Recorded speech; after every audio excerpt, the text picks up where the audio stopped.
What is going on, everybody, and welcome back to another Yu-Gi-Oh! Sevens review. Today, guys, we're gonna go over episode 37 of Yu-Gi-Oh! Sevens. I am interested to see how this review is gonna go, to be honest.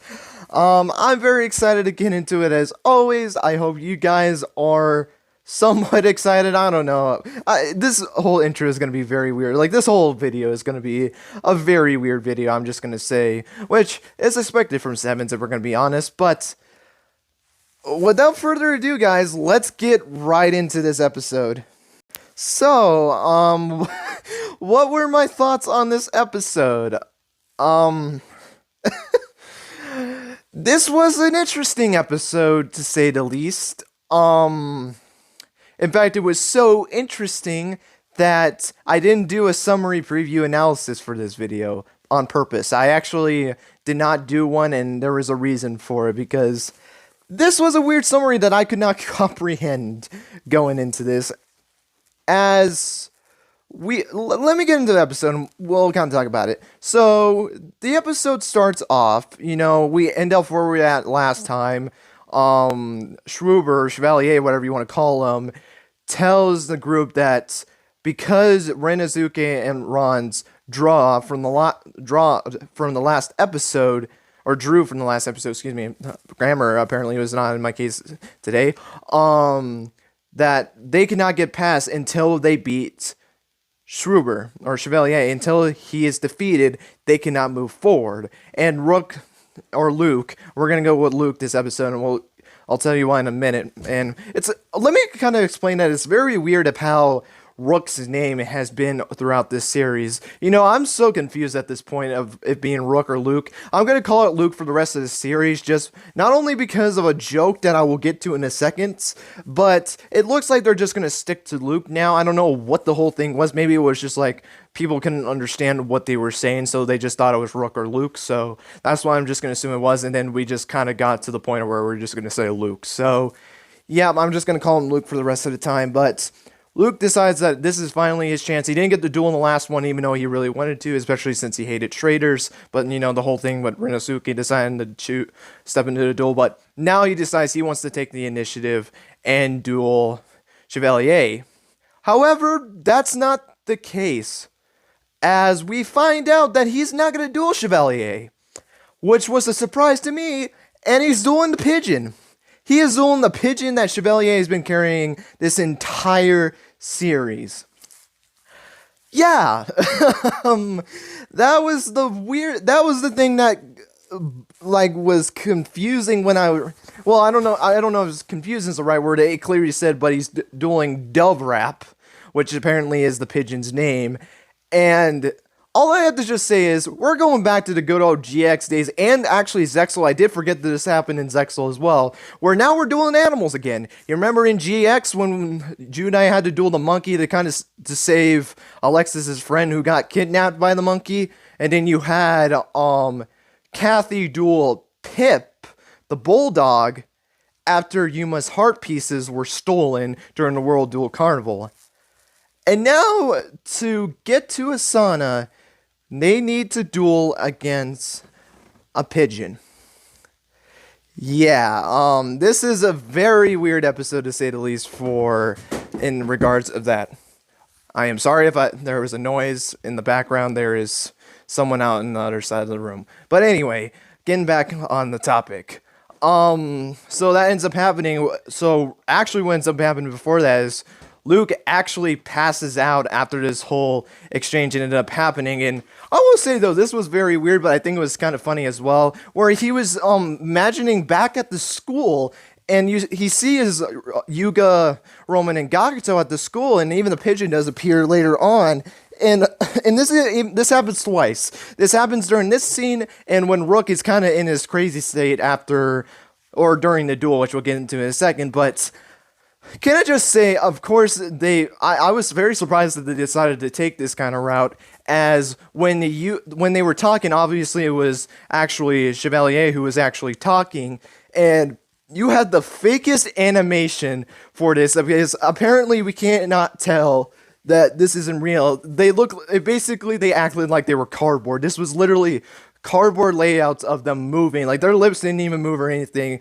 This tell who's talking, they have them shaking around. You know, like when you're moving I guess a cardboard piece in this matter, or like a action figure or something like that. When you're a kid, you move them around and act like they're talking, and basically that's what this was. We find out that Luke actually passed out because apparently the pigeon knocked him out somehow. That's what it seemed like it was the case. But he got back up, and then they got ready for the duel. So yeah, the duel. Well, actually, before the duel, why am I skipping that? We had some jokes, and I'm just gonna say this real quick. I do not understand why Luke is this stupid. Like, this is ridiculous at this point. This kid is a literal idiot.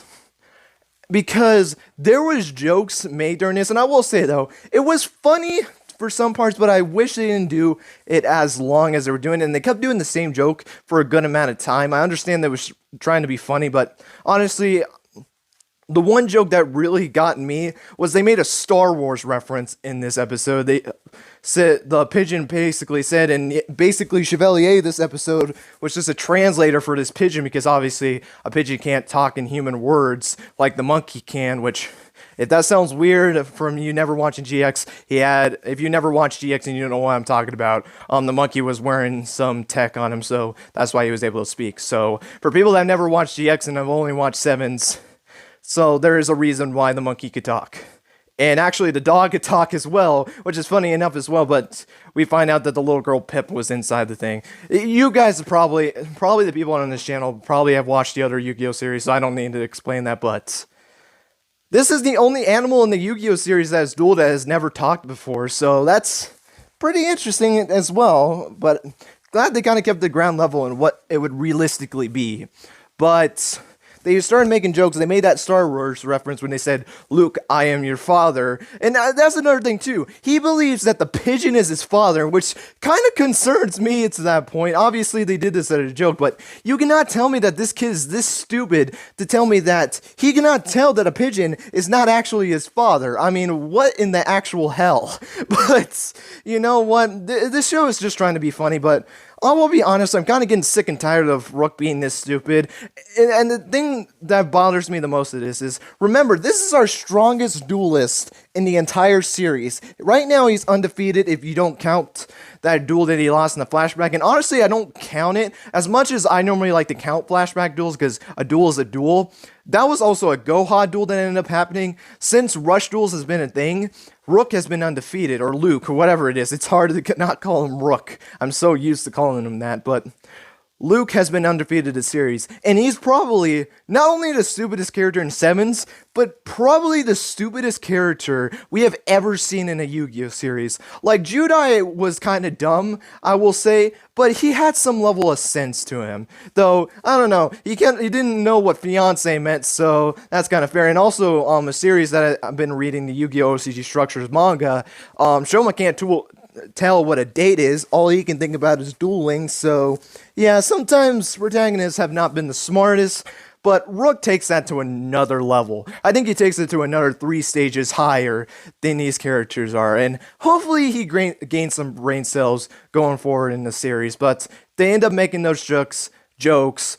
They ended up stopping that, and they actually got into the duel. The dueling action, I thought it was very interesting.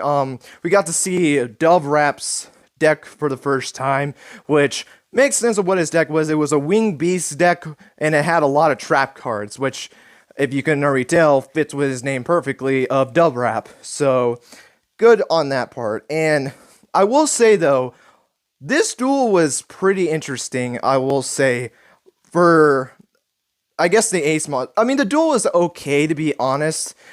I don't think it was just the best, personally. I also kind of got tired of the whole trap thing, but honestly, it made sense that he kept getting countered by traps every single time. And then you had the whole counting thing where he was like counting the traps every time it was going on. I will say though, that during this episode, we did get introduced to two new ace monsters. Not actually one, but we got introduced to two new ace monsters, which that baby dragon, I don't remember the name of the baby dragon, to be honest.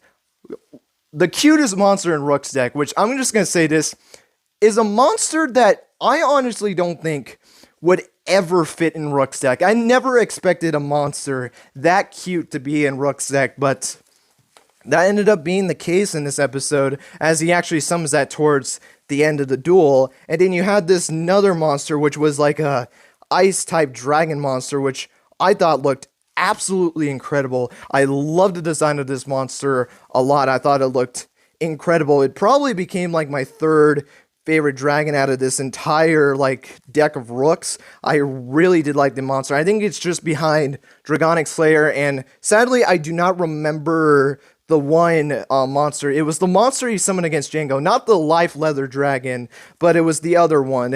I think it was actually on the thumbnail that I had in the past. I can't remember. I still can't remember. It was the Django duel. It was the Django duel that ended up happening. It was on a thumbnail. I think it was for the review. So if anyone remembers the dragon that was on there, please let me know. But, oh, and the monster's name was Ancient Arise Dragon. Love the design of this monster. I really did. It became my third one. Also, another thing, too, is we didn't see Rush Dragon Dragears in this episode either, but we saw Miragias, which was very interesting because it looks like he might have switched ace monsters now, because I don't think we have seen Dragears since that duel that he had with himself, and the Rook that we know didn't use Dragears. It was like the bad Rook. I know that episode was weird, but the bad Rook used Rush Dragon Dragears, and then the Rook that we know used Miragia. So this might be his new ace monster throughout the series, which I would not mind, because a thing that I've talked about in the past about the Sevens manga review is I like differences in the decks, whether that be the ace or the actual full deck. I like the difference in that. It gives you a new story to look at and a new deck and strategies to look at. And if they decide to have Rush Dragon Dragears in the manga, that would be interesting. Though I will say, though, I would still like to see Dragears again in the anime, because I really do like Dragears a lot, so I would like to see it again. In fact, out of the four like ace monsters we got at the beginning, other than Yame Ruler, I would say Yame Ruler is number one. This was my second favorite monster out of the whole entire group. Then it would be Romans and Yugioh, by the way. But anyway, so it was very interesting that he didn't actually use Dragears and he actually used Miragias, which it made sense for the duel when we actually got into like the final stages of this duel. It kind of made sense a little bit forward. And then we had we saw a new ace monster for this Dove Rat, which I don't remember. It was like Pigeon Knight's something Vision or something like that. I can't remember the full name of it. Really like this design. It fits both of them actually. It looked like Chevalier wearing pigeon armor to me, because it kind of had the same cape-like thing that Chevalier has on it, that red little cape thing on the side of it. It basically was that, but it was a feather, and he looked like he was wearing like a knight's mask, but it was a pigeon. So I really think it fit them, and I really did like it. But I think that why I say this duel is okay, and maybe this is a little bit of a harsh judgment, but I cannot believe that this is an actual thing. There is a good chance that this pigeon would have won this duel this episode. And let me kind of explain that real quick before you guys think I'm crazy. Remember during the duel when Chevalier took over, I think it was after the fourth trap was activated during that turn. I think he activated like 6 trap cards that entire duel. He activated the fourth one, which was allowing him to summon another copy of his ace monster. Remember, Chevalier took over that. He said, I know your deck. I know what your strategy is. I'm going to do it myself. And he summons that copy of that monster in attack position, and then you see the pigeon yelling at him. Now, there's two things that this can be. One, it's the pigeon yelling at him because of the fact that he didn't want him to place this monster in attack position and wanted to put it in defense, because if this If Chevalier put this in defense position, well, what ended up happening is Miragias could not use his effect. Its effect is allowed to lower the monster's attack points. I think it's based off of a level or something like that. I can't remember its actual effect. But it was able to lower the monster's attack points, and then the new monster we saw this episode, it had an effect where it can return a monster back to your hand and then resummons itself, which, another thing that's interesting about these Rush Duel cards that I've not really paid attention to much, but is very interesting. These cards can use their effects multiple times if they leave the field and come back onto the field. They don't have a hard once per turn. As long as they're summoned back onto the field, they can use their effect again. Now, it's not like you can just use it every time it's on the field if you fit the requirements. That's why he had to return to his hand and summon it, and that's why he was able to use his effect again. He couldn't activate the effect if it was just on the field and he could fit the requirements twice in a row. He had to resummon the monster in order to activate that effect again, so that means that all Rush Duel cards could potentially have that, because I don't think there has been a hard once per turn out of any of these monsters. And what a hard once per turn means is that you can only activate the effect once and you can't activate it again. Doesn't matter if you summon the monster again. It's a hard once per turn. You can't use the effect again until your next turn. A soft once per turn is you have to use it once, but if you resummon it again, you can activate the effect again. So these are all soft once per turns, it looks like, from these monsters, so there might be some interesting plays with that baby dragon that he summoned in this episode, so there might be some potential for that. But anyway, if that monster was placed in defense position, he would only be able to lower the first one, which was the original one he summoned. He was able to lower its attack points, but not the other one because it's in defense. And Miragias does not have a piercing effect, so when he attacks, he would be able to destroy both monsters. However, it would not deal enough life points because he would have destroyed the first one that had 0 attack points. It would still have 0 attack points. He would take the damage, but the other one is in defense mode, so obviously he won't take damage because it's in defense mode. So he could survive another turn and potentially be able to, if he is able to get over Miragias, he would have won the duel. Rook only had 200 life points left in this duel. And that's another thing too. This bird got him down to 200 life points. What even is this show anymore? I don't understand this show anymore. I really do not. But I might be giving the bird a little bit too much credit as well, because the other thing could be too is that maybe the bird just didn't want him to take over the duel. It was his duel and he wanted to duel himself. Maybe he was just a little bit selfish and just wanted to duel himself. But I'm pretty sure he was just yelling at Schruber because he took over the duel and did an incorrect play. Which is sad too, because this dove is smarter than Rook. I really do believe that, and it's funny at the same time. It's funny, but also very, very sad at the same time, and that kind of bothers me. But at least it's funny, though. But we also do kind of get a scene. We got 2 interesting scenes. The scene where Rook was kind of in like this maze. He was in a ball and he just couldn't get out of this trap maze that he was in after the bird kept activating traps. It kind of got to his head a little bit. But after some talk with Yuga in that weird sequence again where you just had the shaking Yuga or the fake Yuga talking to him, he was able to get out of it. He says like it was fun to get into trap cards, which for some reason I just got like Yuya vibes, because it just felt like he was just trying to have fun with it, you know, you kind of got that Yuya vibe of just having fun with dueling, and he got excited for the trap cards that were starting to activate, and that was the whole plan with the pigeon, was to kind of get your opponent very frustrated or very like, I don't know what the right word is. I think probably like he just couldn't focus because of the trap cards that kept being played. It was just messing with his mind with the trap cards, thinking like, oh, that's going to be a trap card again. It's going to be a trap. It's going to be a trap. And it was getting to his brain. And that's where he kind of got into this state. But he was able to get through it. That's when he summoned the baby dragon. After Miragias was placed in the defense position, he was able to pop off the effect. Then it got trapped, it got switched to defense, used the baby dragon, get back to the hand, summon it, lower the attack points again, and ended up winning the duel, because if it destroys a monster, it can attack again, and ends up being the dove. Which they even the funny thing too is they actually got into a fight after the duel as well. Like Chevalier walks away and then the bird just gets attacked, but Chevalier ends up catching him and smacks his head on the ground. Then we get a very interesting backstory, kind of similar to how the why can't Galliant, I don't know why I couldn't remember his name for some reason. It kind of reminded me of like the Galliant flashback, where it was a very short flashback, but we see him in the snow holding the bird, and he didn't want to leave the bird, even though it looked like they were freezing.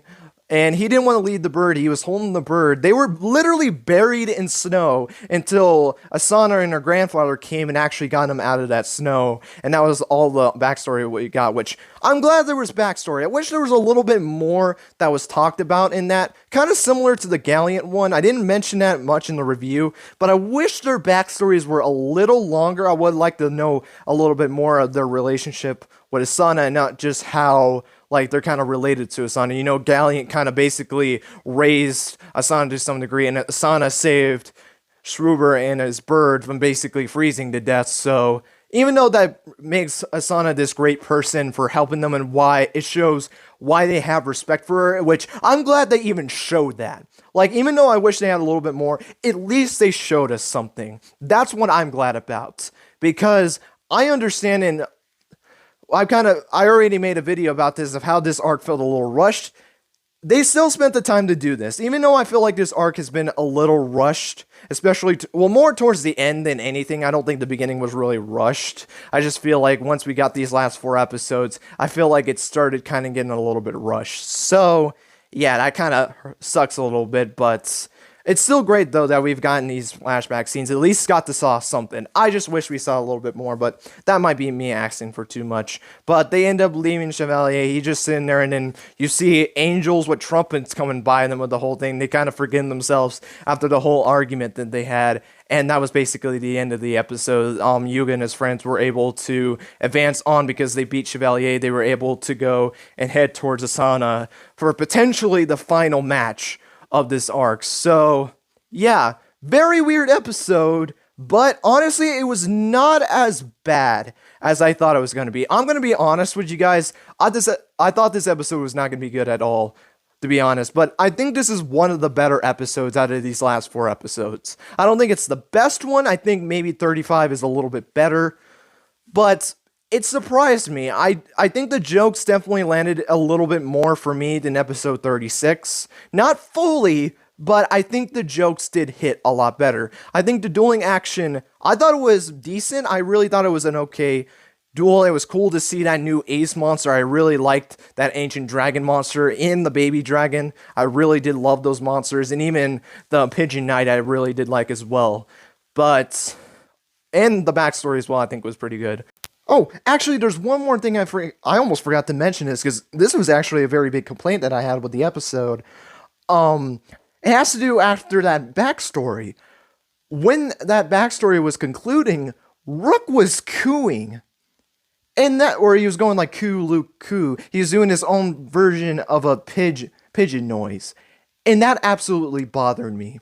Because you were having this nice scene of learning about his past. Even though I wish a little bit more, which again could be me being a little greedy, and I completely understand that. But what bothered me was that they were trying to make a joke after showing a pretty nice scene, and they then went back to comedy. I understand that this show is supposed to be a comedic show, and I respect it for it. I've said them many times that I'm glad that this is more of a comedic show. After coming back from a show like Brains that was very, very serious, to have a more comedic show is nice. But when you have nice scenes like this, you don't need to be doing that crap at all. You need to just keep the scene very nice and just move on. But no, you had to put a stupid joke in the middle of that. And even though I think the jokes were better, the only thing that was really good was the Luke, I'm your father one. That was the only one that really made me laugh. Like I mentioned earlier, that I was just like, okay. It was more funny in the case, like, are we really doing this? I should have been a little bit more specific on that. But that was a bother to me, that I really wish they didn't end up doing that. But there's nothing much we can do about that. That is a gripe that I kind of wanted to mention before I ended off this review. And maybe I'm a little bit harsh on that, but I really did not like that at all. So yeah, but now, now that is going to be it for this episode review. Sorry for that little cut in there, but I feel like I needed to mention that real quick. So yeah, now it's the end of this episode review. And yeah, thank you guys so much for watching. I hope you guys enjoyed. Let me know your guys' thoughts on this episode. I'm really interested to see what your guys' thoughts on this episode. Definitely a weird episode, but that's expected with Sevens. Sevens has been a very weird series since its beginning, to be honest. So I'm not surprised that one of these episodes was gonna happen. Let me know what you guys thought of the episode. Let me know what you guys thought of the duel, the jokes, the backstory we got in Chevalier and the bird. Let me know all your thoughts on this. I'm very excited to talk about this episode down below in the comment section below. But that is going to be it. Thank you guys so much for watching, and until next time, guys, take care and have yourselves a great rest of your day.